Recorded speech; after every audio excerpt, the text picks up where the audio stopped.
और हमारा प्रचार मुद्दे पर था, काम पे था, विकास पे था, लोकशाही पे था, संविधान बचाने के लिए था और उसी पर ही लोकशाही में प्रचार रहना चाहिए. 4 जूनला काय चित्र असेल देशात? तुम्ही बघालच.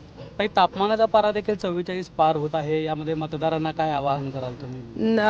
प्रचाराच्या वेळेस तापमान उच्चांक गाठला होता, पण तरी लोक बाहेर पडत होती कारण का लोकांना ती गावभेटीची गरज होती आणि गावभेटीच्या माध्यमातून आम्ही लोकशाहीची चळवळ ही जिवंत ठेवली, जे हुकुमशाही सरकारने कधीच केलं नाही आहे. त्या उलट आम्ही गावभेटींवर भर दिला आणि त्यांनी दमदाटींवर भर दिला. पण सोलापूरचं मतदान 65% आसपास नेहमी राहतं.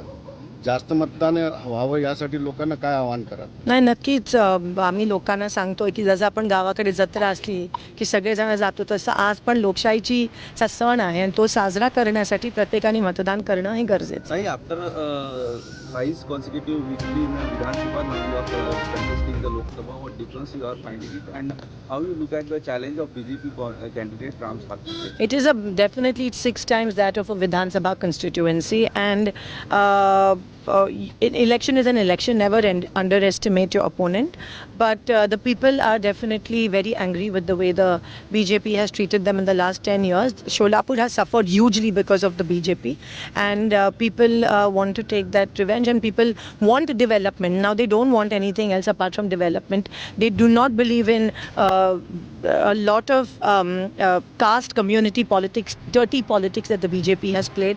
People will not succumb to it, and people will vote for development. You are talking about the मेरा कैंपेनिंग तो इस पे ही था, विकास के मुद्दों पे था. शोलापुर में आईटी पार्क आना चाहिए, शोलापुर दुष्काल मुक्त होना चाहिए, शोलापुर खड्डे मुक्त होना चाहिए, शोलापुर लोड शेडिंग मुक्त होना चाहिए, शोलापुर में रोज़गार मिलना चाहिए लोगों को, और किसानों को हमी भाव मिलना चाहिए, एमएसपी मिलना चाहिए, कांदा निर्यात जो बंद है वो उठानी चाहिए, दूध को दर मिलना चाहिए, महंगाई कम होनी चाहिए.